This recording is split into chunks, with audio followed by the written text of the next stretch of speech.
Salut tout le monde et bienvenue dans un épisode spécial de Chill avec Malik qu'on va appeler Chill avec Momoapo, Momapo. Momapo, c'est bon. Ouais. Donc Chill avec Momapo, voilà. Apolline, Malik. Aujourd'hui, on vous parle MCU, DCU, les super-héros, où on en est, où est-ce que ça va surtout. Est-ce qu'on en a ras-le-bol? Est-ce qu'on a encore de grandes attentes pour ce genre ouais. De cinéma, ouais. Que Scorsese n'appelle pas cinéma, il refuse de dire que c'est du cinéma. En tout cas, vous avez compris, voilà. On va parler donc de ces deux univers qui se ressemblent beaucoup mais qui sont aussi assez divergents et on va les comparer et discuter de leur avenir tous les deux. On va commencer déjà avec les chiffres. Apolline? Ouais, alors il faut se rappeler quand même que le MCU finalement il a commencé en 2008 avec le premier film d'Iron Man. Donc maintenant on en est quand même à 33 films, on est à plus de 15 ans, on tire même sur 20 ans de films presque. Bientôt. Voilà, avec un box-office qui a 29 milliards de dollars. Au total, hein, des 33 films. Hein. Tous les films, avec une moyenne donc, de 900 millions de dollars par film et un projet qui continue à se profiler pour l'avenir puisqu'il y a déjà un Avengers Secret War qui a été annoncé pour 2027. Ouais. Voilà. Et il se peut même que ce soit avancé apparemment à 2025. Mais on est déjà habitué à ces annonces avec les dates qui changent. Gardons 2027. Et avec une nouvelle phase derrière, avec un nouvel univers derrière. Donc voilà, on est habitué. C'est la même formule depuis 2008 maintenant. Ouais. Et du côté donc DCU, ça a commencé un peu plus tard avec Man of Steel en 2013. Et le DCU, c'est un total de 15 films. Un box-office qui englobant tous les films qui monte à 7,7 milliards de dollars. Et en ce moment, ils sont en plein reboot avec le réalisateur James Gunn, qui a repris les rênes en fait de la licence et qui va essayer de redorer le blason aussi du genre côté DCU. On sait pas trop ce que ça va donner, on n'en a pas encore eu de film. Là, il y a le Superman qui arrive. On va voir un peu comment. Sans Henry Cavill, mais voilà, nouveaux acteurs, vraiment redémarrage. Ouais. Est-ce que ça va être bon? On verra. On sait pas. Mais avec la lassitude que l'on a déjà aujourd'hui, c'est un pari qui est risqué. C'est un pari qui est, voilà, exactement, très risqué. Mm-hmm. Du coup, on a deux clans vraiment différents. Et je vais laisser Apolline commencer avec le premier. Ouais. Ouais, moi j'ai un peu plus parlé du MCU déjà parce que c'est l'univers que je connais un peu le mieux et justement parce que c'est le premier à avoir relancé les codes du genre super-héros. C'est vraiment celui avec lequel moi j'ai commencé à m'intéresser à ces films. Et c'est vrai que le grand succès du MCU, c'est d'avoir réussi à faire un univers qui est super fun, qui est super décalé, qui est dynamique, avec des personnages qui sont pas des héros lisses et voilà, et trop absolus, même si voilà, dans une certaine, on pourrait en débattre, mais il y a quand même justement cet humour, ce ton un peu grinçant. On commence avec Iron Man qui est quand même un héros qui est super qui est problématique, quoi. C'est privilégié par excellence, il est riche, il aime les meufs, il est égocentrique au possible. Voilà, lui de base, ce qui l'intéresse, c'est faire des thunes et puis se faire passer pour quelqu'un de chouette. Bon bref, c'est quand même pas un personnage qui déclenche immédiatement de la sympathie, mais il est attachant, il est drôle, il est fun, il est dynamique et ils ont quand même vraiment réussi à lancer des candidats avec ça. Derrière, on a eu des personnages comme Nick Fury qui sont super emblématiques mais qui sont pareils, genre hyper sarcastiques, hyper grinçants. Et puis il faut ajouter quand même le casting, on en parlera plus tard, mais le casting de Nick Fury était pour moi le meilleur casting qu'il pouvait faire en fait. Exactement, ça a été très très bien choisi, mais effectivement ça fait partie des bons choix du MCU. Mais voilà, c'est vrai qu'ils ont réussi à construire des personnages qui avaient tous un arc narratif un petit peu différent à ce moment-là.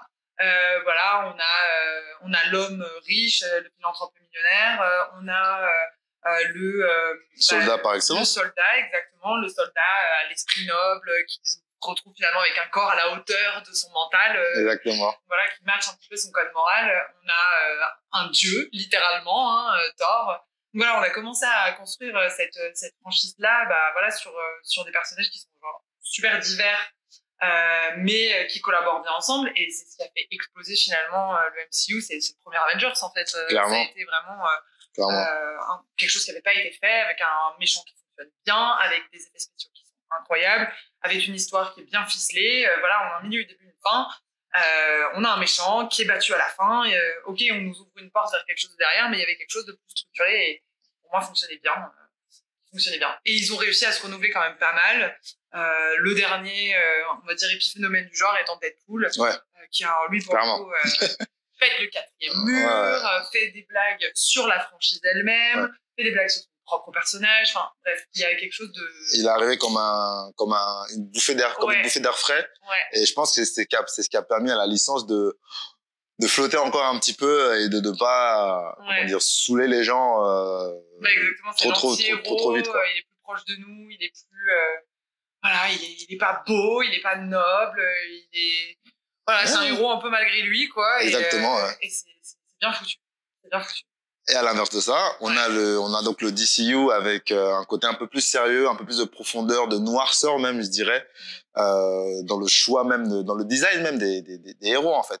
Il y a de la couleur, mais c'est quand même pas des couleurs chatoyantes, comme on va retrouver beaucoup d'orange, de vert, de bleu, de rouge dans la MCU. Là, beaucoup de rouge et de bleu. Et bon, c'est très américain la MCU. Hein, c'est ça, vraiment. Et d'ici, on est dans Batman noir. On va avoir Poison Ivy, c'est du vert avec ses cheveux qui sont roux. Enfin, c'est vraiment des contrastes qui jouent beaucoup sur l'esthétique en fait de cet univers, qui lui donne directement. En fait, on a le ton dès le départ. Mais là où DCU, je veux dire, gagne, c'est dans la profondeur justement de la forme dont ils abordent leur sujet et de la forme dont ils présentent les personnages. Parce qu'on a Superman qui, lui, c'est un peu le combat de l'acceptation. Est-ce que je peux être accepté par les humains? Est-ce que quand les gens de mon peuple veulent venir me récupérer, en fait, est-ce que vraiment je fais partie de ce peuple-là? Wonder Woman qui aborde en fait l'héroïsme et en même temps la place de la femme dans l'histoire. Et la Première Guerre mondiale, la manipulation politique. On a des méchants qui sont très ancrés dans le monde réel, avec un Lex Luthor qui commence déjà à poser des questions sur en fait le rôle des super-héros en fait. Est-ce que vraiment on doit les aduler et n'attendre que leur aide, alors que enfin on a les moyens, on a la technologie, tout ça. Et c'est déjà ce premier clash que j'aime beaucoup en fait avec le DCU, c'est ils sont tout de suite confrontés à leur position en fait. Du coup, on tombe très vite dans ce qui est sombre, qui est réaliste. On a aussi ce rapprochement vraiment avec la vie de tous les jours en fait. Je sais pas comment, j'arrive pas à vraiment mettre les mots dessus, mais ils nous renvoient vraiment à qui on est en fait. Oui, puis ils interagissent peut-être beaucoup plus finalement avec le monde réel, le commun des mortels. On exactement. Va dire, voilà. Superman élevé dans le Kansas, Batman un peu loin du petit peuple, mais quand même voilà qui est un défenseur des rues. Et qui est orphelin, très jeune, et du coup qui en fait sa vie est régie avec ce truc-là. En fait, plus t'es orphelin, tu peux quand même te retrouver dans sa vie, dans le sens où en fait perdre ses parents, c'est quand même quelque chose de très très difficile à vivre. Et à aucun moment en fait dans le MCU, du moins dans les films qu'on a vus au cinéma, c'est abordé. Dans les comics, c'est autre chose. Dans les comics, si tu rentres dans X-Men et tout ça, là c'est des vrais problèmes de société exactement, avec l'acceptation de la différence. Parce que le MCU ne nous montre pas vraiment. Par contre, leur problème, ça a été dans l'agencement en fait de leurs films. Je pense que là ils sont pas mal merdés. Oui, effectivement. Je pense qu'ils ont fait les choses un petit peu dans le désordre et ils ont voulu surfer sur le phénomène qui avait été lancé par la MCU, mais ils ont fait les choses un peu à moitié. Ils ont voulu faire leur propre Avengers trop vite. Et finalement les personnages n'étaient pas assez. Bon, on les connaissait pas. Bah non. Enfin. À part si on est fan des comics, on les connaît, mais pour le grand public, pour la cible justement qui cherche à atteindre, c'est-à-dire tous ceux qui ne lisent pas les comics, tu me fais un film Justice League où en fait je n'ai connu que Superman et Batman quasiment, et Wonder Woman, pardon. Mais les trois autres qui arrivent, Flash et tout ça, j'ai pas eu de film. Aquaman, le film est venu après. Enfin, qu'est-ce qui se passe en fait? Et puis évidemment la dynamique fonctionnait pas en fait. Et pourquoi ils se rejoignent? Elle est où la menace en fait qui arrive? En fait, c'était très mal agencé et c'est dommage parce que je pense qu'ils sont partis en faux départ en fait. C'est ça. Et c'était très dur à rattraper par la suite derrière. Est-ce que le DCU a aussi fait le bon choix quand on parlait en termes de casting? Est-ce que c'est le MC? Enfin, on va en parler tout de suite, mais qu'est-ce que toi tu en penses en fait? C'est-à-dire, est-ce que vraiment on peut dire que le MCU a eu un meilleur casting? Parce que c'est tous des bons acteurs au final. Ouais, non, mais c'est tous des bons acteurs. Je pense que le MCU a fait des choix audacieux qui ont vraiment payé pour, je dirais, à peu près 100% des acteurs, hein, finalement. On a vu l'année dernière Robert Downey Jr. Dans Oppenheimer, quoi. Le mec, à l'origine, c'est quand même... c'était un peu l'inverse de la success story. C'était le mec qui avait vécu sa petite part de lumière dans les spotlights et puis qui finalement a eu des problèmes de drogue, qui avait fini en prison et finalement qui ressort de là derrière et qui cartonne avec Iron Man et qui refait sa success story du coup dans le bon sens cette fois-ci où il acquiert une légitimité énorme en tant qu'acteur et où effectivement il finit par tourner dans probablement l'un des plus gros films de l'année. Donc clairement il y a eu un choix là-dessus qui a été fait qui était super. À l'époque on connaissait absolument pas Chris Hemsworth ou Tom Hiddleston. Qui ont en plus une fratrie qui est un peu détonnante, parce que les deux dans des styles très très différents, vraiment l'Australie et l'Angleterre, mais qui fonctionnent super super bien. Chris Evans, c'est pareil, honnêtement, il était un peu inconnu au bataillon. Il y avait peut-être Scarlett Johansson, quoi. C'était la seule qui avait, on va dire, déjà de la notoriété. C'est ça, qui avait déjà son petit bagage. Avec Samuel L. Jackson. Ouais, en Nick Fury, donc comme je disais, en fait, je pense que quand il arrive, je me souviens, quand on le voit la première fois, je me dis, mais ok. En fait, il a légitimé le genre. En fait, voilà. On s'est dit, si lui, il se met là-dedans, c'est qu'il y a un truc. C'est quelque chose. C'est comme quand on l'a vu dans Star Wars, en fait. On s'est dit, wow, let's go. Mais c'est vrai, il y a des acteurs comme ça qui ancrent, en fait, un peu les choses et on se dit, si les studios font confiance à ce gars et que ce gars, surtout, fait confiance au projet, on se dit, ok. Parce qu'il avait tourné avec Tarantino. Enfin, voilà, c'est quand même, c'est l'acteur préféré de Tarantino. On se dit, mais qu'est-ce qu'il va faire là? Et je pense que ça a pas mal aidé à légitimer la chose. Et c'était aussi l'un des premiers grands rôles noirs dans le MCU avec Warhammer. Enfin, celui qui devient plus tard Warhammer. Ouais. Non, c'est là où j'ai trouvé qu'ils avaient, ils avaient réussi à vraiment faire un truc, un univers super cohérent. Et en plus, ça se voit. Enfin, ils ont réussi à créer un groupe d'acteurs qui se considèrent vraiment comme une famille. Voilà, qui aiment tourner ensemble. Et ça se voit, c'est pertinent, c'est percutant. Ils ont vraiment. Il y a une espèce de fratrie, C'est vrai qu'il y avait un sentiment de fratrie qu'on n'a pas chez dans le DCU. Non, c'est ça. Et puis même derrière, t'as un peu cette nouvelle génération qui est arrivée un peu plus tard, mais Tom Holland, Zendaya. Bon, Zendaya, elle avait déjà quand même une grosse carrière derrière elle. Mais Tom Holland qui sortait un peu plus de débat, bon, c'est Billy Elliot, quoi. Mais il était quand même petit. Mais voilà, c'est un peu... et même dans leur rapport avec lui et Robert Downey Jr., justement, où tu vois vraiment ce rapport entre lui, Spider-Man et Iron Man, où tu vois, genre voilà, ce côté mentoring, ce côté grand frère, ce côté... voilà, figure un peu paternelle. Et ils ont trop bien géré leur com là-dessus. C'est vrai, ils ont tapé juste. Ils ont pas fait d'erreur, quoi. Et quand tu regardes derrière, c'est tous des acteurs, des actrices, qui y avaient déjà pour certains, ou certaines, mais qui maintenant ont des carrières qui explosent. Ah oui, ça les a propulsés. Je veux dire, à un moment donné, tout le monde attendait les Avengers, en fait. On attendait chaque nouveau film, on voulait voir jusqu'où ça allait, on voulait voir la fin, parce qu'on avait été teasé d'un méchant sur une vingtaine de films, quasiment, en fait. Donc, moi, je trouve que c'était ça, cette réussite, c'était de trouver des gens qui s'entendent, qui arrivent à s'entendre. Je sais pas s'ils ont pas fait une enquête psychologique parce que à ce niveau-là, c'est rare. C'est rare qu'il y ait un aussi grand nombre d'acteurs avec leur propre carrière, leurs propres besoins, demandes, exigences, etc. et réussir à les rallier pour faire un projet qui marche, quoi. Les photos ou les vidéos, tu vois, genre du tournage, notamment de Endgame. Et pour le coup, là, il y a la plus grosse scène, tu vois, genre, t'as littéralement tous les personnages, tout le monde est là, tous les univers, t'as les Gardiens de la Galaxie. À cette époque-là, du coup, on avait déjà eu Black Panther. On avait aussi le volume 1 et 2 des Gardiens de la Galaxie aussi. Oui, c'est ça. On avait le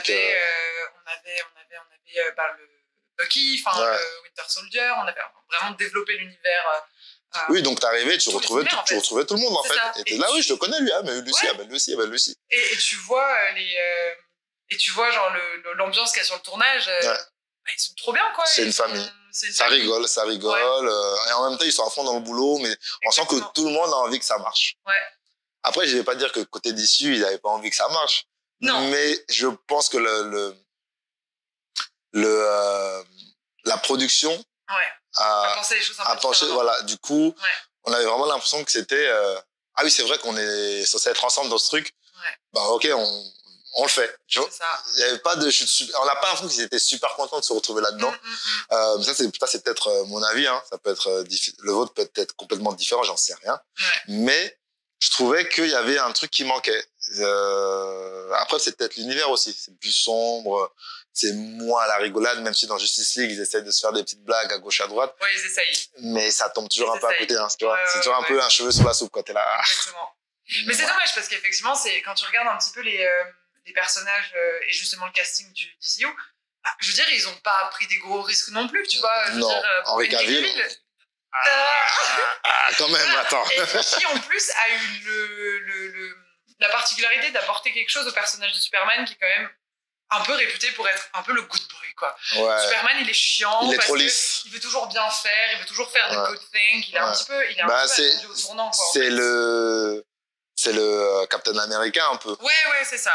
Je suis trop lisse, je suis parfait. C'est le mec parfait, en fait. Ouais. Mais par contre, voilà, je trouvais que dans Man of Steel, il y avait quelque chose d'intelligent dans la manière dont il se jouait le truc. Et je pense qu'Henry Cavill apporte vraiment sa patte au personnage. Ouais. Pour moi, c'est une erreur incompréhensible, en fait, d'avoir retiré Henry Cavill de ce rôle-là, qui était parfait pour lui. Mais, bon. Après, on n'est pas sur les tournages, on ne sait pas comment ça se passe, on n'est pas dans les coulisses, mais ça reste une erreur. Non, bien sûr, mais tu vois, genre, quand on a vu Black Adam, le film étant au passage très moyen, mais je pense qu'on va revenir un peu sur comment un peu tous les deux univers se sont un peu essoufflés, mais Black Adam qui est très très moyen, et vraiment la scène qui a probablement déclenché le plus de réactions de tout le film, c'est la scène post-crédit, bien sûr, où on a justement Superman qui débarque et qui nous lâche un petit Black Adam, we need to talk. Et après, on nous dit il est plus là. Et après on nous dit putain, en fait non. Et là, c'est le genre d'ascenseur émotionnel on n'aime pas. En tant que fan, en fait, on reste dans l'incompréhension parce que on n'aura jamais vraiment toute l'histoire derrière. Bon, je pense que ça, c'est des choix de scénario, c'est des prises de direction différentes. Enfin, ça peut être tout et n'importe quoi. Peut-être ça se trouve Henry Cavill, il est chiant sur le tournage, on sait pas en fait. Et peut-être James Gunn, il l'aime pas. Peut-être. Tout simplement, tu vois. Et après, bon, lui, il s'est lancé dans d'autres projets derrière. Il a son Warhammer qui arrive. Il était entre-temps, il y avait The Witcher. Enfin voilà. Lui, il a pas chômé. Mais je pense que en termes de casting, c'était le meilleur Superman que j'ai vu. Ouais. J'ai regardé les anciens. Voilà. Et c'était déjà super. Mais lui, il a mis tout le monde d'accord. Je suis désolé. Pareil pour Jason Momoa. Enfin, maintenant, j'arrive à pas imaginer une autre tête pour Aquaman, en fait. Ouais, non, vraiment, pour le coup, il était parfait pour le rôle. Honnêtement, j'ai pas été transportée par Aquaman. En fait, j'ai trouvé que globalement, les DCU, ils nous ont dit ouais, t'inquiète, on a compris les codes du film du super-héros. Regarde, on te met ça, on te met la petite punchline, on te met le code moral, on te met l'histoire d'amour, on te met tout le truc et on te secoue le truc et on te fait voilà. Ouais. Et en fait, il manque une âme, il manque quelque chose, il y a un truc qui fonctionne pas pour moi. Je me souviens avoir vu Aquaman et vraiment m'être dit ok, le mec porte le film, clairement, ça là-dessus, il n'y a pas de sujet, mais vraiment, on me met le nez dedans en mode t'as vu. Tu sais, moi je pense que DCU, ils nous ont fait des films de super-héros comme les films d'action des années 90. Mais c'est un peu ça. Tu vois c'est en mode case à cocher, quoi. Pardon, c'est exactement... si tu regardes Piège de cristal, c'est un peu le même, c'est le même schéma. Le héros, il est là, tranquille, puis d'un coup, il se retrouve à devoir sauver le monde, et puis il y a toujours la nana à côté. Enfin, c'est toujours un peu les mêmes cris. Il est un peu obligé d'y aller, alors qu'il n'avait pas envie, mais en fait, comme il y a un enjeu personnel pour lui, finalement, il y va. Enfin, bref. Et c'est un peu ça dans quasiment tous leurs films. Par contre, là où je trouve que DC a marqué le coup, avec son casting, c'est que j'avais l'impression, par contre, que les acteurs étaient prêts à faire des films, j'ai pas envie de dire des films d'auteur, mais quand tu regardes Man of Steel, c'est pas tourné comme les autres, tu vois. Non, ça c'est vrai. Mais après, ils ont fait celui-là, et après, c'est parti dans Batman vs Superman. Pour le coup, il est clivant. Je te l'accorde. Non, je te l'accorde, il est clivant. Parce qu'ils ont voulu refaire un peu ce côté, pas film d'auteur, mais vraiment poser le film. On explique bien tout, on avance, on veut faire du cinéma. On veut vraiment faire du cinéma avec des super-héros. Et je pense que ça, pour moi, personnellement, ça marche pas. Ils ont juste voulu faire Civil War. Voilà, en version. Mais pas bien, voilà. Mais pas bien. Avec un espèce de motif de réconciliation, mais pour. Ta mère a le même nom que ma mère, donc nous devons être copains. C'est ça, c'est-à-dire, voilà, ils ont voulu. J'avais vu un arc narratif aussi mal développé, quoi. Parce qu'ils ont voulu en faire trop. Ils ont voulu en faire trop en se disant, eux, ils ont eu leur Civil War, il nous faut notre Batman versus Superman. Même si c'est vrai que dans les cartoons, les comics, ils se tirent la gueule. Bien sûr. Ils se tirent la gueule tout le temps. Ouais. Parce que les deux sont les chefs. Oui. Mais les deux sont les chefs, ils ont deux façons de fonctionner. Et deux visions de la vie, probablement. Voilà, bien sûr. Ouais. Et pourtant, c'est deux orphelins. Ouais. Techniquement, tu vois. Oui, mais c'est ça. Mais c'est un peu le fil qu'ils ont voulu nous tirer sur la main pour faire une résolution du conflit. Mais c'était un choix artistique qui était pas bon. Non. Et la preuve, après, ils sont tombés dans du Aquaman, Wonder Woman 1. Très bien. Qui ressemble, pour moi, c'est le First Avenger un peu. Ouais. Tu vois, ça nous pose ça se passe aussi dans le passé. Paradoxalement, alors qu'elle est toute seule. Elle est toute seule, mais ça nous pose un peu les mêmes bases. Guerre mondiale. Ouais. C'est la seconde d'ailleurs. La seconde. Non, la première. Première guerre mondiale. Attends. Non, première. Non, première. Attends, je suis en train de douter. C'est première. Ouais, c'est la première. C'est première. C'est première. Je suis quasiment sûr, c'est première. Si jamais, soit on la coupe, soit on mettra pour corriger. Non, mais si, les tranchées, première guerre mondiale. C'est la première guerre mondiale, sûr, je suis sûr. Ouais, c'est chaud. Et du coup, on a un peu le même univers qu'avec Chris Evans, tu vois. C'est un peu, tu superposes les films, c'est un peu pareil dans le déroulé. Et elle a vraiment réussi à me faire comprendre que, ok, en fait, c'est toi Wonder Woman, tu vois. Ouais. Tout le physique, le jeu, elle avait compris le personnage, elle avait compris le comics, l'histoire de la princesse, quoi. Ouais. Parce que c'est une princesse, hein. C'est pour ça que je dis ça, c'est pas parce que, voilà. Mais, quand ils ont fait le 2, j'étais là, oh non! Ouais, c'était triste. En fait, les suites des films DCU, elles sont toutes, pour moi, tombées à l'eau. Aquaman 2, j'ai même pas regardé. C'est pour te dire. Littéralement. Mais ouais, voilà. Waouh, excusez-moi, c'est blague de daron. Non, je l'ai pas vu non plus, je crois. Je l'ai pas vu. Non, j'avais pas la patience, en fait. Non. Alors que j'aurais pu commencer et me dire après, j'abandonne. En fait, je me suis dit, mais non, sachant le reboot qui est arrivé, je me suis dit, pourquoi j'irais gaspiller des sous au cinéma, sachant qu'au final, lui, peut-être, j'ai pu le revoir. Bah, c'est ça. Parce que c'est aussi pour ça qu'on va au cinéma. C'est parce que tu veux voir un acteur que tu aimes bien, qui interprète bien le rôle, qui a compris, qui te porte le film, en fait. Ouais. Et c'est un peu le problème des DCU. Et ce qui les a pas arrangés derrière, c'est les problèmes de casting. Parce que eux, comparé au MCU, ils en ont eu. Ouais. Ezra Miller, qui, d'ailleurs, pour moi, est un mauvais Flash. C'est un Flash qui est mou. Pour moi, Flash, c'est pas quelqu'un qui a peur des gens. C'est quelqu'un qui a super confiance en lui, en fait, qui est super drôle, qui fait les blagues de daron, en fait, qui est toujours là à faire le con, en fait. Littéralement, Flash, c'est ça. Quoi. C'est le gamin. Ou c'est l'adulte qui refuse de grandir. Ouais. Tu vois. Et là, on nous met un Flash dépressif. En fait, tu vois, Ezra Miller, pour moi, c'est un bon acteur. Faut pas faire dire ce que j'ai pas dit. Mais, j'ai l'impression qu'il est resté dans son rôle de, oui, dans les Animaux Fantastiques. Les Animaux Fantastiques. Ouais. C'est un peu la même chose. Je suis dépressif, j'arrive même pas à dire 2 mots à une fille que je kiffe. Enfin, c'est des clichés, mais je suis là, mais non, les gars, non. Non. Ouais. Et Amber Heard, c'est plutôt extra, c'est des problèmes extra cinéma, en fait. Et c'est dommage que ça plombe, en fait, toute une licence. Bah, clairement. Parce qu'il y a eu cet acharnement médiatique, bon, on va pas revenir dessus forcément, mais c'est intéressant de se pencher sur le sujet et pas de regarder que ce qui s'est passé sur TikTok, les gars. Non, c'est un truc vraiment, faut se poser des questions et se dire à quel point ce qui se passe dans ta vie privée impacte ton métier en fait. Ouais. Mais au-delà de ça, je veux dire, on parle de problèmes de casting, mais on voit par exemple Justice League, on en a eu quand même 2, parce qu'il y a eu des schmilblick sur le réal qui s'est Snyder qui s'est fait têche, qui finalement genre est revenu et nous fait une director's cut qui dure 4 heures. J'ai essayé de le faire voir à ma femme, mais elle m'a dit, mais en fait, non, plus jamais. Plus jamais tu me fais ça, en fait. Genre, les actes de torture ont été interdits. À un moment donné, il faut savoir s'arrêter. Moi, je l'ai vu, la Snyder's Cut, et en vrai, c'est moins claqué au sol que la version courte, finalement.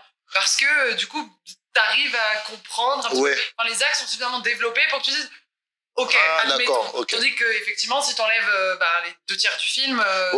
C'est sûr. Mais je dis pas, je serais pas prête à refaire ça à chaque fois de regarder un film de 4 heures pour me dire ouais c'est bon, j'ai compris l'intrigue. Non, et puis il faut qu'ils arrêtent avec leur director's cut, en fait. Ah ouais, non. Parce que c'est soit tu sors le film comme il est, soit tu fais ta version directe, en fait. Il n'y a pas de, je vous ramène au cinéma à nouveau pour 1 heure en plus de film, en fait. Non. Alors je sais plus quel est le nom du réal, mais qui a eu des problèmes avec Gal Gadot, qui a fait des remarques problématiques.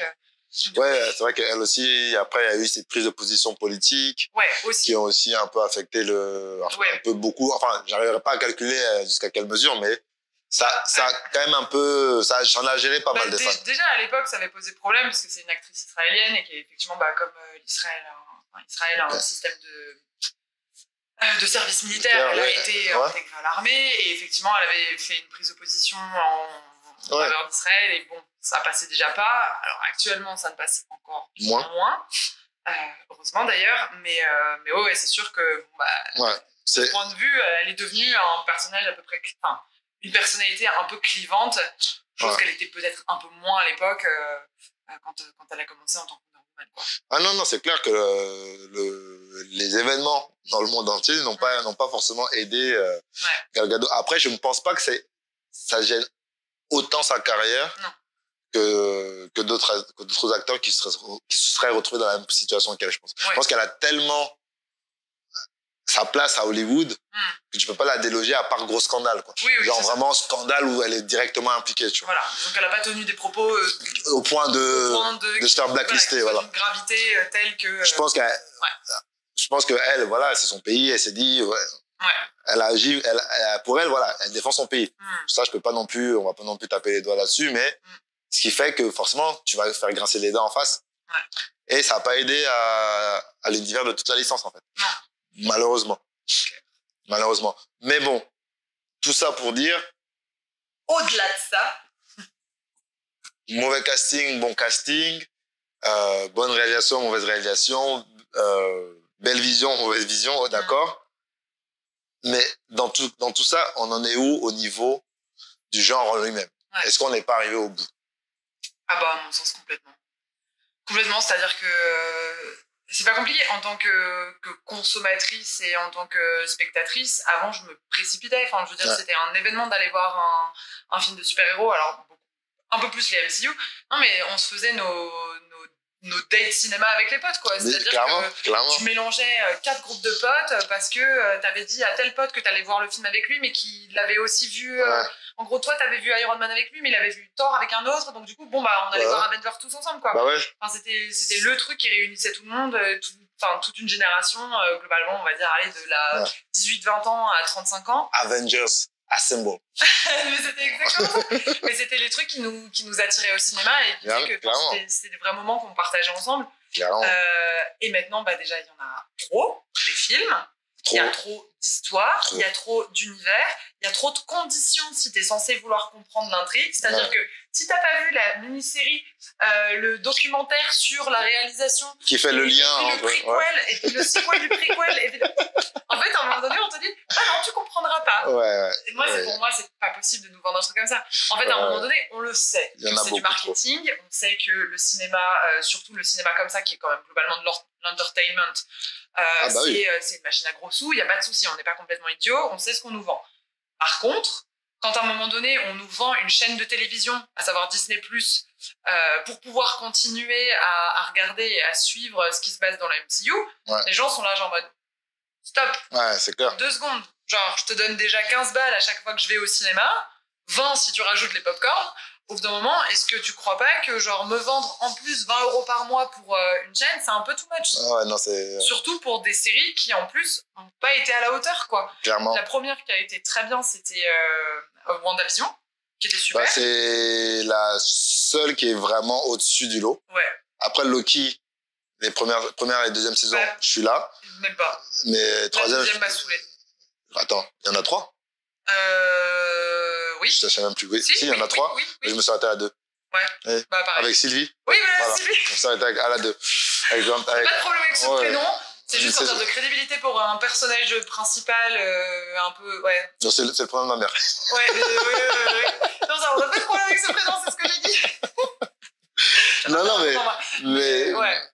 Non. Enfin, non. En fait, non. C'est trop. C'est beaucoup trop de contenu pour un seul cerveau, en fait. Non, et puis en fait, c'est le truc au bout d'un moment, Loki, c'est un personnage qui était fascinant au début parce que c'est un méchant en rédemption. On tire un peu sur le fil de ok, ouais, le mec est diabolique de base, c'est quand même le méchant des Avengers. Mais après, tu suis un peu, voilà, son rejet de sa propre identité, sa bâtardise, clairement. Voilà, tu suis un peu son arc, son amour, haine avec Thor, il y a quelque chose d'assez attachant. Ils arrivent à en faire un truc un peu cohérent. Et puis là, ils en font un espèce d'employé de bureau. En fait, qui court à travers les multivers, on sait pas trop pourquoi. Honnêtement, j'ai eu du mal à comprendre pourquoi. Pourquoi, en fait, ils faisaient tout ça. Honnêtement, et pourtant, j'ai regardé la série avec attention, j'étais, mais en fait, au final... Ça n'a pas de sens. On va où avec cette histoire? Si ce n'est nous donner justement une pièce supplémentaire du puzzle pour comprendre un enjeu supplémentaire sur les multiverses et sur le fonctionnement du multiverse. Ouais, d'accord, mais tu sais, ça pourrait tenir en un film, en fait. Ah non, mais je suis d'accord. Parce qu'on a compris que le multivers, c'est-à-dire que dans des univers parallèles, on existe. On existe en des dizaines et des milliers d'éditions, si tu veux. Mais, ok, ça, on a compris. Mais pour aller jusqu'où avec ça? Ok, Kang, d'accord. Finalement, Kang, pas sûr qu'on le maintienne, on sait même pas. S'ils vont le remplacer, passer à un autre sous, on sait pas. Un peu le seul, pour le coup, qui a, dans le MCU, a posé problème du fait d'un scandale, parce qu'il a été condamné pour violence conjugale. Et bon, il a pas duré, hein. Encore, lui, son impact, il a été très, très minime. On le voit que dans... la fin de Loki et dans Ant-Man. Et ce n'est qu'une version de lui, et on comprend que, en fait, il se balade de multivers en multivers pour devenir de plus en plus fort, etc., etc. Enfin, bref. Il a amené un peu à l'arrache. Là où on nous avait amené Thanos petit à petit. Et on comprenait que la menace fait que grandir. Ok, mais en fait, le mec, lui, en fait, c'est un fou. En fait, il a eu une mission. Là, quand j'en sais rien. Et j'ai d'abord plein de films, en fait, des mini-séries qui ne parlent même pas de lui. C'est ça mon problème. C'est qu'il n'y a que Loki qui est vraiment sur le problème. Mais Hawkeye, la série, c'est une passation de pouvoir. C'est sympa au demeurant. Chez Hulk, on n'a même pas terminé, on s'est dit... On n'a pas terminé. Non. Quel ennui. Et pourtant, des épisodes courts, mais quel ennui. Ils ont fait Echo parce qu'ils voulaient un peu présenter ces personnages qui n'ont pas assez de visibilité dans le MCU. Mais déjà, les stars elles-mêmes, les personnages principaux n'ont pas assez de visibilité parce que vous en faites trop à côté. Et tu veux encore nous présenter des personnages qu'on va à peine voir. C'est ça. Pourquoi? Juste pour pouvoir nous vendre un film dans 2 ans. Pourquoi? Ils ont un peu fait avec Miss Marvel, en fait. Ils ont voulu vendre The Marvels, ils avaient déjà Captain Marvel, on avait déjà Monica Rambeau, et il fallait ajouter le personnage de Miss Marvel. Et la série est très bien, Miss Marvel, je la trouve très chouette, je la trouve justement originale. Dans son registre, c'est très bien. Pour le coup, un peu plus dans la veine de Spider-Man, justement, un peu ce truc genre The Hero Next Door, quoi. Exactement. Enfin, vraiment Friendly Neighborhood, super-héros, quoi, qui était chouette, en plus, voilà, on te dit, c'est une gamine qui de base est fan de Captain Marvel, et qui finalement se retrouve elle-même avec des pouvoirs. Du coup, il y avait quelque chose d'un peu et puis, la boucle est bouclée sur la génération. Et il y a du fangirling où elle rencontre son idole. Enfin, moi, je trouvais ça super attachant.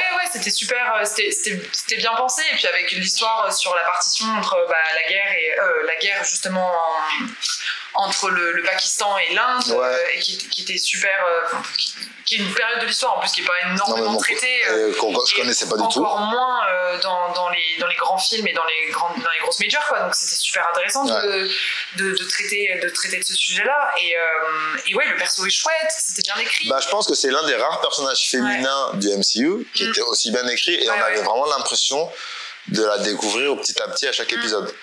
Là où Captain Marvel, qui est pourtant dans les comics mon personnage préféré, ou l'un des personnages préférés, elle apparaît tellement hautaine, tellement sûre d'elle, tellement chiante en fait. Je suis désolé, elle est chiante. C'est vrai. Moi, elle me gave en fait. Dans les films, elle me gave parce que... Le film n'a pas posé trop de problème. Elle a pas son film à elle, mais quand elle arrive avec les Avengers, tu sens trop... Oui, je sais que je suis la plus forte de l'univers parmi les êtres humains. Et du coup, t'étais où, frère? Ouais, en fait, t'étais où? Mais même le personnage n'était pas... Non, c'est vrai. Ils auraient pu la rendre beaucoup plus attachante, en fait. Et j'ai trouvé que c'était trop d'arrogance, en fait. Et bon, son film à elle, c'était une belle histoire aussi. Je trouve que c'était quand même bien raconté, même si ça va trop vite. Tu vois. Ouais, c'est vrai que ça va vite. C'est hop, je suis pilote, hop, je vole, hop, je rencontre un truc, je me crache, hop, boum, pouvoir, hop, je me retrouve là-bas avec eux, je comprends pas. Enfin, non. Ouais. Posez-nous le truc, tranquille. Je pense qu'ils sont arrivés à quelque chose de toute façon où ils ont voulu tenter des trucs un petit peu différents à un moment donné. Ce qui est bien aussi. Les films de... alors par exemple, Sam Raimi qu'ils ont ramené pour Doctor Strange, le dernier. Ouais. Le mec, le réal là, qui a fait Thor, Love and Thunder. Macha Waititi. Ouais, exactement. Taiki.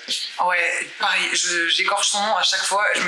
Mais qui avait du coup pas mal marché avec Thor Ragnarok et du coup ils lui ont refilé les rênes. Alors moi j'avais jamais aimé Thor Ragnarok. Tout le monde me disait waouh, il est trop, ça met quelque chose de totalement nouveau dans le genre. Moi honnêtement je me sens endormi. Mais alors Thor Love and Thunder, vraiment il y a des lois contre ça. Il y a des lois contre ça. Trash. Si on n'a pas, faut vraiment Trash. en inventer. Trash. C'était ignoble. C'était trash. Vraiment. On parle d'un film sur le deuil. Ouais. Sur le deuil, et vous en faites une comédie. Ouais. Un truc genre de mèmes, une succession de mèmes. Clairement. Des blagues. Mais surtout qu'on me gâche Christian Bale, quoi. En fait, les gars, vous gâchez, je sais pas, 20 millions ou combien ils ont payé Christian Bale. Vous nous gâchez l'un des meilleurs acteurs de sa génération. Ouais. Dans un film éclaté au sol, vraiment, il n'y avait rien qui allait. Déjà à partir du moment où ils nous ont fait un Thor genre dépressif, qui se laisse complètement aller, qui devient un enfant, devient alcoolique, qui devient un adulte enfant là. Ah ouais, non mais c'est bon là, la crise de l'adolescence, un retardement. Ouais, non. Déjà ça, non, moi non, je cautionnais pas, mais ce qu'ils en ont fait dans Love and Thunder, c'était vraiment atroce quoi. En fait, je pense qu'il vient de là l'essoufflement. C'est qu'en fait, on est parti déjà d'un truc bien. Ouais. Honnêtement, Avengers Endgame, pour moi, c'était une fin. Ah, mais bien sûr, il fallait s'arrêter là. Je pense qu'il fallait pas chercher à partir de Avengers Endgame et dire ça continue. Il fallait repartir sur autre chose. Voilà. Et dire, en fait, on recommence un autre truc avec d'autres super-héros. On parle même plus d'eux. Les Avengers, ok, c'est fini. On repart sur X-Men, on y va. Ou on reprend les 4 Fantastiques direct et on part en étant avec les 4 Fantastiques. Enfin, voilà, faire quelque chose comme ça. Et de poursuivre avec les Avengers et tout, je me suis dit non, là c'est comme des comics et en film ça va être chiant. En film c'est pas possible. C'est trop. Donc il y a ça, il y a du coup la lassitude, en fait à un moment donné avant t'attendais un film tous les 2-3 ans et là maintenant t'as un film tous les 6 mois. Voilà, et du coup il y a un film ou une série du coup. Exactement, et l'attente n'est plus la même. Donc, à un moment donné ça fait trop. C'est pour ça que quand on en parlait avant de faire l'épisode, je parlais de je faisais une comparaison avec le western. On a mangé du western et encore c'est même pas notre génération, mais quand tu regardes dans les historiques et tout, dans les listes de films, les westerns, il y en a des centaines, et à un moment donné ça a dû disparaître parce qu'il y en a eu marre. Je pense c'était toujours pareil, méchant cow-boy blanc, méchant indien, méchant mexicain, pampan, diligence, pampan, voilà. Et les films super-héros, je suis désolé, j'adore le genre, mais faut pas mentir, c'est pas non plus... C'est pas Einstein qui écrit le scénario. Non. C'est les bleus, les gentils, les rouges, les méchants, pam, je te mets des pains dans la gueule, on a gagné, les héros américains sont encore les meilleurs. Voilà. Ouais. Elle est là la base. Mais quand tu t'en fais trop souvent, oui, forcément, tu me saoules en fait. C'est ça, et c'est un peu ce que je te disais, on en avait parlé dans un autre épisode, qu'il faut écouter bien sûr, mais c'était, ils ont fait un argument que j'ai trouvé malhonnête aussi, où justement ils ont fait venir des personnages plus divers, des histoires plus diverses, des choses un peu plus intéressantes, un peu plus politisées finalement, et ils les ont fait, plus de femmes notamment, tu vois, ils les ont fait venir vachement tard, là on en est quoi, à la phase 5 du MCU? Ouais, phase 5 quoi. Ouais, on est à la phase 5, on a commencé à avoir un peu des personnages féminins un peu badass. Je veux dire, Black Widow, on a attendu quand même très très longtemps pour qu'elle ait son film en solo. Ça c'était une grosse erreur ça. Et en fait, on arrive justement, ces personnages-là arrivent au moment où on est déjà en plein dans la lassitude, et du coup on nous dit, mais vous voyez, ça marche pas. Ouais, c'est un peu facile comme excuse. Quand on a fait bouffer genre par tous les orifices tes films de super-héros à tout le monde, et qu'ensuite genre tu crées un personnage un peu différent et tu dis, ah mais vous voyez, Le problème, c'est la diversité. Ouais. Non. Le problème, c'est qu'au bout d'un moment, arrête. Ouais. Je veux quelque chose de différent. Je veux regarder autre chose. Ouais, c'est comme si, en fait, tu nous dis, on vous ramène le dessert alors qu'on a déjà trop bien mangé. Tu vois ce que je veux dire? On te dit, on n'a plus de place. Mais non, regarde, tu vas voir. Et quand on finit pas, c'est que t'aimes pas mon dessert ou le dessert il était pas bon. Ah non, j'ai plus la place, je te dis. C'est ça, exactement. C'est pas l'analogie, j'aime bien. Il y en a trop. Ouais. Tu m'aurais enlevé 2-3 trucs et mis Black Widow 4 ans avant. Ouais. Bien sûr, ça aurait marché. Bien sûr. On parle de Scarlett Johansson. Bien sûr, ça aurait marché. Ouais. Bon, il y aurait toujours eu quand même quelques mascus qui auraient trouvé à y redire. Oui, mais franchement, si on commence à trop se prendre la tête sur 2-3 pecnos, on fait plus rien. Tu vois. Certes. On fait plus rien. Mais non, le film il aurait marché. Il aurait marché. Parce que je comprends pas pourquoi Captain Marvel a eu un film avant elle. Non, ça n'a pas de sens. Ça fait partie des erreurs en fait. Peut-être que Scarlett Johansson était trop busy aussi, mais. Mais bon, toujours est-il que voilà, c'est arrivé à un stade où effectivement là on n'en peut plus quoi.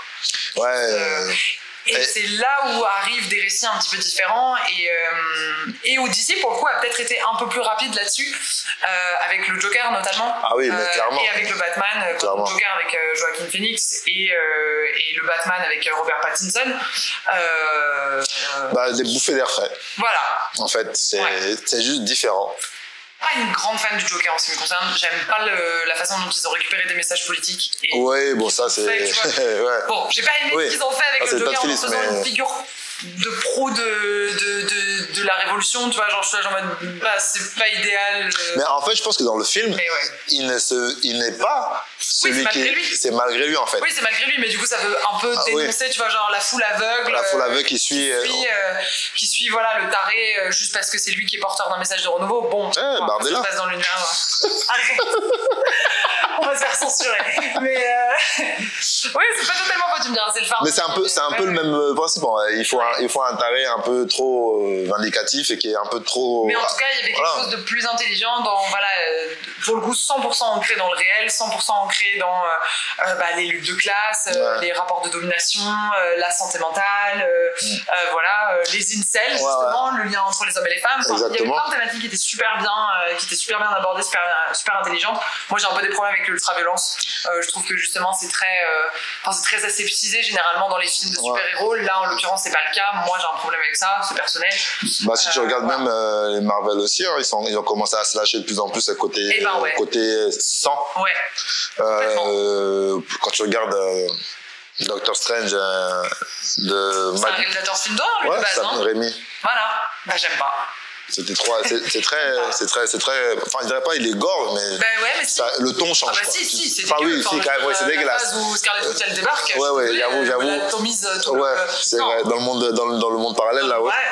C'est vrai, là, j'avais fait ce moment où elle éclate, les têtes s'explosent. J'étais what? Exactement, mais depuis quand, en fait, Wanda, depuis quand? Et pour le coup, c'est révélateur, je trouve, justement, on a fini de tirer le fil quand on arrive dans l'ultra-violence. C'est qu'on cherche par tous les moyens d'attirer les gens. Exactement, Ouais, les gens, ils aiment quand c'est violent parce qu'après, à côté, t'as des films où maintenant, ça se cache même plus. Tu vois des os brisés, des machins, ça gicle dans tous les sens. Mais la série qui a cartonné sur Netflix, que j'oublie à chaque fois, j'oublie le nom parce que j'ai pas voulu la regarder justement, avec la poupée, et ils sont tous en uniforme rouge et. Suicide. Non, pareil. À chaque fois, j'ai envie de Suicide Squad. Ça, je me fais avoir. Du coup, je dis pas. Squid Game. Ouais, Squid Game. Pardon. Voilà, que moi, j'ai pas voulu regarder, mais pareil, c'est. Oui. C'est dans la même veine, quoi. Et encore, c'est violent dans ce qui se passe, mais c'est pas violent à l'image. Je sais pas si tu vois ce que je veux dire. Tu vois du sang vite fait, mais c'est pas. Tu comprends que là, il s'est passé un truc de fou, en fait, tu vois. Et tu vois pas forcément. Là où maintenant c'est très graphique, en fait, faut qu'on te montre. Et c'est pour ça que je voulais en venir, l'avenir des super-héros. Yes. On a cette série qui s'appelle The Boys, que tu refuses de regarder parce que c'est trop violente. Et pour le coup, t'as bien raison parce que là, c'est presque sans limite. Des fois, on n'est pas loin d'un film d'horreur, si tu veux, dans le côté graphique des choses, tu vois. Et je t'ai pas les détails. Allez regarder la série si ça vous plaît, si c'est le genre de contenu que vous aimez. Mais en enlevant la violence, parce qu'il y en a beaucoup, en enlevant la violence dans la série, c'est une série qui, pour moi, aborde ce que n'aborde pas MCU, DCU. Marvel Cinematic Universe et DC Comics, en fait, ça reste quand même très, très lissé. On rentre pas dans le dur de, ok, on a des super-héros dans le monde réel, mais personne les tient forcément responsables de leurs actes, sauf, c'est arrivé dans le MCU quand à un moment donné, ils ont trop foutu le bordel et on leur dit, oh là, calmez-vous, parce que là, les dommages collatéraux, ça coûte cher. Mais pas plus que ça. Tu vois, c'est pas plus que ça. On leur interdit de sauver les gens, en fait, après. C'est ça. Mais c'est tout. Ça fait un film, une confrontation, et puis après, bizarrement... tout va bien, ouais, parce qu'il faut vraiment sauver le monde, forcément, donc tant pis. Bon, pour le coup, il le sauve sur une autre planète. Comme ça, il y a moins de problèmes avec les amis. Bon, désolé pour les spoils, hein, il y en a beaucoup dans cet épisode, mais bon, on peut pas en parler sans... Au bout d'un moment, 2008... Ouais, si t'as pas vu... Voilà, désolé, au bout de quelques années, c'est plus des spoils. Excuse-moi. C'est un manque d'effort de votre part. Voilà. Et dedans, donc du coup, dans The Boys, t'as ce côté, les super-héros sont des célébrités. Et donc, elles ont des gens chargés de la relation presse, du marketing, des réseaux sociaux. C'est vraiment ancré dans le monde d'aujourd'hui. Alternatif, du coup. Et en fait, toutes les critiques qu'on pourrait avoir envers des super-héros aujourd'hui s'ils étaient parmi nous, le film te montre tout ça. L'hyperviolence, ok, il a sauvé un immeuble des flammes, mais derrière il a découpé 3 jambes en passage. En fait, tu vois, c'est des trucs comme ça un peu où on dit mais personne en fait personne ne les met en face de leurs responsabilités. Voilà, parce qu'ils ont tout un passe-droit et surtout toute une société qui les protège en fait. Parce qu'ils font des films. En fait, ils parodient aussi le MCU, tu vois, ils ont des films, ils ont genre un calendrier de films, phase 1, phase 2, phase 3, mais ce sont à la fois des héros et des acteurs, enfin, tu vois, c'est un truc où ils ont tellement de pouvoir, en fait, on sait même pas quoi faire, et t'as un petit groupe de 5 ou 6 personnes qui essayent justement de montrer au monde, mais vos super-héros, là, en fait, c'est des gros bâtards. Ils en ont rien à faire de vous. Ils font des crimes sous son nom, mais juste parce que c'est caché. Et donc, du coup, tu dis, le capitalisme et des gens avec des super pouvoirs, qu'est-ce que ça donnerait? Ça donnerait The Boys. Et du coup, la série challenge sur ça. T'as même à un moment donné une saison qui est sur la montée du fascisme, parce que le héros, qui est un peu l'anti-héros, mais qui ressemble beaucoup à Superman, tu vois, il est adulé par tout le monde parce qu'il sauve tout le monde, on l'appelle le protecteur. Sauf que c'est lui, mentalement, il est juste dérangé, en fait. Tu vois, il a grandi sans ses enfants, il a des mommy issues, enfin, tu vois, il est psychopathe. Et du coup, tu te dis, mais comment ils arrivent à te faire aimer un psychopathe? En fait, c'est carrément un bon méchant. Toi, tu sais que c'est un méchant, donc, mais tu l'apprécies parce que c'est un bon méchant, comme il faut au cinéma, tu vois. Comme ça me manque. Mais derrière, quel enfoiré. Le mec, non, il est terrible. Des fois, t'es là, tu te dis, mais quand est-ce qu'il va mourir, ce mec? Quand est-ce qu'on le tue, ce gars? Et tu te retrouves à avoir des pensées comme ça, tu te dis, mais en fait, non, mais c'est qu'une série, mais parce que tu te dis, si ça arrivait en vrai, ça nous rendrait fous. Un mec aussi imbu de lui-même, parce qu'il sait qu'il est le plus fort. Et il sait aussi qu'il peut faire ce qu'il veut, il sera protégé, quoi qu'il arrive. Comme un politicien. Tu vois? Ouais, je m'entends que du coup ça me donne pas spécialement envie de voir la série, mais franchement, il paraît qu'elle est très très bien. Franchement, c'est très bien écrit, c'est vraiment, ça te montre le monde et les dérives en fait liées à, pas forcément que en fait, c'est lié aussi à tous ces médias, tous ces réseaux sociaux qui te balancent des discours. En fait, des fois, t'es là, tu te dis, mais toi, tu dis ça pourquoi, en fait? Y a pas d'explication derrière, mais du coup, la masse suit. Enfin, tu vois, c'est une critique de notre monde, en fait. Clairement. Mais c'est marrant parce qu'en fait, quand on a réfléchi un peu à l'avenir des super-héros, on a tous les deux choisi une série qui est justement vraiment dans la critique politique, justement, et la place des super-héros dans la société. Et moi, du coup, j'ai pensé à Watchmen, qui de base est un comics aussi, qui a été réalisé en film par Snyder d'ailleurs. Le film, j'ai pas du tout accroché.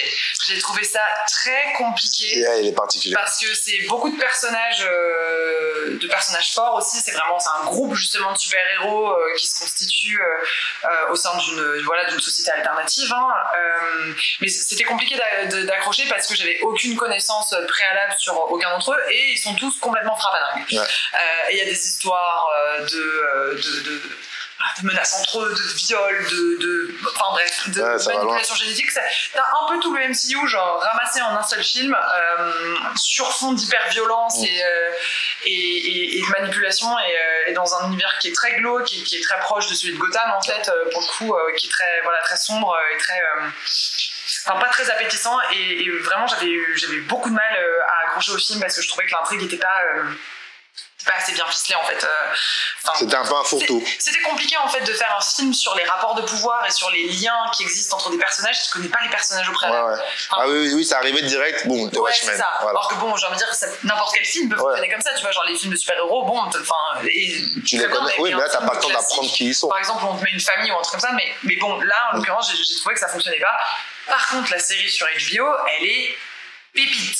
Elle est incroyable, elle est super bien amenée. Pour le coup, elle bénéficie du format série, du coup du format long. C'est 1 heure par épisode. Ouais, c'est 1 heure par épisode à peu près. Donc il y a quand même quelque chose de... Et pour le coup, je l'ai pas lâché cette série. Et puis il y a Tantine Regina King. Ah ouais. Mais je l'ai vraiment performance. Alors, mais oui. Des acteurs connus, mais pas non plus, tu vois, genre des superstars. Ouais. Mais des prestations qui sont impressionnantes, une esthétique trop bien foutue, une photographie parfaite et une histoire qui tourne quand même beaucoup sur les traumatismes intergénérationnels et les traces que peut laisser le racisme et le suprémacisme blanc au sein d'une société. Parce que ça se passe à Tulsa. Ça se passe à Tulsa, exactement. Donc là où il y a eu un immense massacre par des suprémacistes blancs de la population noire de la ville. Donc c'était même l'anniversaire. C'était la commémoration de ce massacre il n'y a pas longtemps là. Exactement.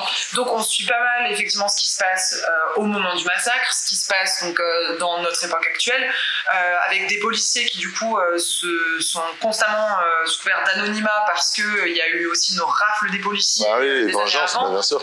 Voilà, donc il y a en fait c'est vraiment comment toi, en tant que personne, tu peux lutter contre un traumatisme qui s'étale sur des générations et des générations et qui te touche finalement au plus profond de toi et qui touche la société sur fond de personnages en plus hauts en couleur et manipulateurs. Je veux pas spoiler, mais tu comprends qu'il y a la manipulation des masses et une manipulation de la société et qu'on fait peser un climat de peur pour pouvoir asseoir certaines politiques. Bon, clairement, mais c'est une série qui est très intelligente et je conseille vraiment à tout le monde de la regarder parce que justement, il y a ce questionnement sur qu'est-ce que c'est que l'héroïsme, qu'est-ce que c'est que quelle est la place politique d'un héros, parce qu'il n'y a pas que le contexte d'ailleurs de tout ça, il y a aussi la guerre du Vietnam, enfin bref, il y a plein de choses qui sont vraiment intelligentes là-dedans et pour moi c'était un peu le top de ce que j'ai regardé dernièrement. Bah, c'est fou parce qu'on est dans le même registre en fait. Bon, après The Boys, vraiment, si vous avez des enfants, regardez pas avec eux. Clairement. Mais pareil pour Watchmen. Clairement, faut pas, Mais on va lancer un sondage, The Boys versus Watchmen, qui vote pour qui Mais c'est deux styles différents. C'est qui paye l'apéro, voilà. Ah, ok, let's go. Mais c'est vrai que on parle super-héros, mais tu vois, et on essaie de les ancrer dans le monde réel. Ouais. Mais en vrai, on a un peu ce concept de héros dans le monde réel. Et c'est souvent des athlètes ou des célébrités qui font des trucs bien.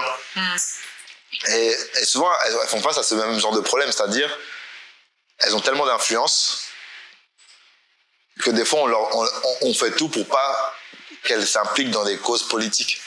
Tu vois, il y a eu une époque, on dérive un peu, mais il y a eu une époque en NBA, par exemple, où ils disaient aux basketteurs, ils avaient dit aux basketteurs, shut up and dribble, tu vois, genre, tu vois, ferme ta gueule et pense qu'à dribbler joue, en fait. Et tu te dis, mais en fait, oui, je suis LeBron James, oui, je suis doué dans mon sport, mais j'ai aussi une plateforme. Je touche des millions et des millions de gens. Et tu me dis de pas en plus aux États-Unis. Et tu me dis en plus de fermer ma gueule et que de jouer alors que je pourrais parler politique et peut-être éviter que le pays ne sombre totalement. Et si je le fais, peut-être d'autres vont le faire, tu vois. On a même qu'en France, on a commencé à dire aux footballeurs de l'équipe de France Faut pas parler pas de politique, ça vous concerne pas. Tu vois, un peu divergent justement. Il y en avait certains qui étaient là, genre c'est votre responsabilité de prendre la parole, et d'autres qui disaient non, c'est pas votre place, taisez-vous. C'est ça. Et c'est ce qui manque au MCU. Tu vois, c'est ce qui manque au DCU, c'est qu'en fait, ce sont des personnalités. Dans le monde réel, on en a aussi. Et ces personnalités-là, à un moment donné, vous pouvez pas juste regarder le monde. C'est ça, brûler. Et vous avez tellement. Vous avez le choix, surtout. On va pas vous imposer, vous avez le choix de le faire. Libre à vous. Mais c'est d'abord, quand vous le faites, faites-le bien. Et c'est peut-être là où je pense que certains sont un peu réticents. Et je comprends, maintenant, on prend un bout de ta phrase, on te fait dire ce que t'as pas dit, avec l'intelligence artificielle qui arrive. Les dérives sont pas manquées. Donc je comprends un peu que c'est compliqué, mais c'est ça en fait. Pour moi, si je devais comparer au monde réel, tu vois, c'est un peu nos héros. Ce sont ces gens-là. Ce sont des auteurs, ce sont des comédiens, ce sont des réalisateurs, ce sont des acteurs, des actrices, tu vois. Ce sont des gens qui ont des métiers qui nous fascinent, ou des gens juste parce que ils ont des vies qui nous fascinent et on en fait un peu des héros de notre vie, tu vois. Avec tous les problèmes que ça comporte, c'est-à-dire qu'est-ce que tu fais justement quand tu idéalises des personnalités et que, le débat sur la séparation des hommes des artistes. Exactement. Et moi, j'en suis un peu arrivée à cette conclusion que c'est compliqué d'être fan de quelqu'un parce que du coup, je m'attends toujours à être déçue. Tu vois, de la même façon que je pourrais être déçue d'un ami ou d'une amie qui tiendrait des propos que j'aime pas, de la même façon, une actrice ou un acteur que j'aime beaucoup qui tiendrait des propos homophobes ou sexistes ou quoi, forcément ça me cassera en fait le lien, parce que c'est ça, on se crée des liens complètement fictifs et imaginaires avec des personnages et avec des célébrités, justement, mais des artistes. Mais ce lien, il est fin. Il est fin, quoi. Il est fin. Surtout quand tu comprends que la politique, que tout ce qu'on fait est politique, en fait. Même notre lien à l'intime et l'entertainment, justement, est politique. Donc c'est vrai que c'est compliqué de maintenir ces liens-là et je pense que, et ça rejoint totalement la conclusion qu'on a tirée tout à l'heure, mais d'où la lassitude, en fait. Effectivement, on arrive à un niveau où... On peut plus accepter d'être gavé. Voilà. Non, faut arrêter. Surtout à une période où la pop culture, elle a explosé. On en a partout. On en a partout, on en a sur toutes les plateformes. On a des podcasts, des films, des séries, des bouquins, c'est bon. On a 12 000 plateformes de streaming. Et on peut switcher, mais tellement vite, en fait. On devient plus exigeant, mais c'est normal et je trouve même que c'est sain. Mais voilà, si demain on en a marre de ce qu'on trouve sur Netflix, on ira voir ce qui se passe sur Apple, on ira voir ce qui se passe sur Amazon. Mais c'est le trop, en fait. C'est vraiment, on est dans le trop. On est dans le trop. Et je pense que tant que ces studios-là n'auront pas compris qu'en fait, on ne veut pas de la quantité. Non. On veut de la qualité. C'est ça. T'as entendu MCU? T'as entendu DCU? La qualité, c'est en fait, je préfère avoir un film tous les 4 ans. Et quand je vais au cinéma, je suis là, je dis mais tu me mets un truc tous les 6 mois, je suis désolé, et à chaque fois, je sais que ça va être bâclé. Je sais que ça va être bâclé. Mais en plus, il n'y a plus rien de... j'allais dire, je trouve pas mon mot, mais pas d'épique, tu vois, mais nos grands classiques à nous. Tu vois, nos grands classiques comme Le Seigneur des Anneaux ou Harry Potter, mais c'est pas Harry Potter encore une fois. Mais c'est des... Le Seigneur des Anneaux, il y en a 3. Bon, après, ils ont fait... Oui, mais c'est pas cette trilogie-là. C'est des classiques et on y revient parce qu'il n'y a rien d'autre qui a été fait. Tandis que si tu te dis, vas-y, j'ai envie de me refaire mon classique des super-héros... je repars en 2008. Voilà, c'est ce que j'allais dire. Probablement, je regardais. Je repars à Iron Man, je repars au First Avenger. À partir du moment où je refais tous les films jusqu'à Endgame. C'est ça. À l'instant où Endgame est sorti, le reste... Rien à faire. Parce que j'en ai pas besoin. En fait, j'en ai pas besoin. Si tu veux, c'est évident, hein, c'est marketing. Hein. Si tu veux créer quelque chose qui ait le plus de valeur, il faut qu'il soit un peu unique en son genre. Sinon, ça marche pas. La preuve, quelque chose qui est unique a toujours de la valeur, forcément. Forcément. Tandis que si tu détournes le truc à l'infini, au bout d'un moment... Ça perd sa valeur. Voilà, le cours du super-héros s'est effondré. Heureusement que j'ai pas beaucoup investi là-dedans. Mais voilà, et pour que ce podcast garde de sa valeur, on va s'arrêter là. Yes. Merci à Pauline. Merci à toi. D'être venue jusqu'à Valence, à domicile. Et merci à vous de nous avoir écoutés pour cet épisode. On reviendra. Bon, peut-être à distance la prochaine fois. Ça sonnait comme une menace, j'adore. Ouais, on reviendra. Ok. We'll be back. I am Batman. Il est temps qu'on s'arrête. Allez, la bise tout le monde. Abonnez-vous, likez, partagez, kiffez. Et prenez soin de vous. Bisous. Ciao, ciao. Et juste pour vous remercier d'avoir chillé avec nous, vos j'aime, vos commentaires, vos likes me donnent de la force. Si vous vous abonnez, c'est encore mieux, car ça veut dire plus de chill avec plus d'invités. Merci encore, prenez soin de vous et ciao ciao.